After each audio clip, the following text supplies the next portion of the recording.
त्यामुळं त्यांचं आडनाव हे पाटील झालं. आता हा सुद्धा इतिहास फार मोठा आहे. मात्र हा सगळा इतिहास मी आता सांगत बसत नाही, कारण वेळ थोडीशी कमी आहे असं प्राचार्य साहेबांनी मला सांगितलेलं आहे. फक्त मी ह्याला स्पर्श करून पुढे जातो. त्यांचं शिक्षण हे विटा, दहिवडी, त्याच्यानंतर कोल्हापूर येथे झालं. शिक्षणामध्ये अण्णा फार काय पुढे नव्हते, मात्र त्यांनी महाराष्ट्राला शिक्षणाला पुढे नेलेला आहे.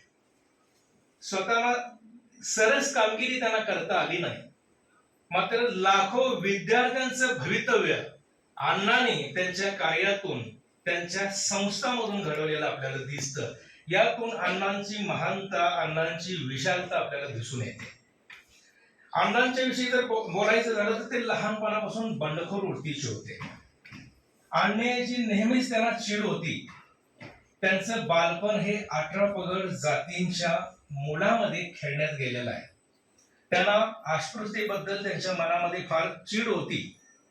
एकदा तर एक उदाहरण असं आहे की अस्पृश्य लोकांना पाणी दिले जात नव्हते. बराच वेळ त्यांना त्या विहिरीजवळ घागरी घेऊन थांबायची वेळ येत होती.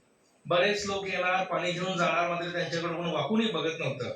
एकदा रागाने अण्णांनी त्या विहिरीचा रहाटच मोडून टाकला. याच्यातून अन्यायाविरुद्ध चीड असेल किंवा त्यांच्या बंडखोर वृत्तीचे दर्शन असेल हे थोडंसं आपल्याला दिसून येतं.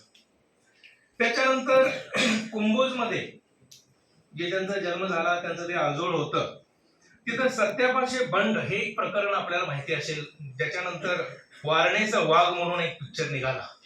त्याच्यामध्ये जे सत्तू भोसले होते, त्यांनी अन्यायाविरुद्ध काय लढा दिला किंवा त्यांचे अन्यायाविरुद्ध काय विचार होते आणि त्या विचारांचा अण्णांच्या मनावर परिणाम झालेला आहे, हे सुद्धा आपल्याला त्यांच्या चरित्र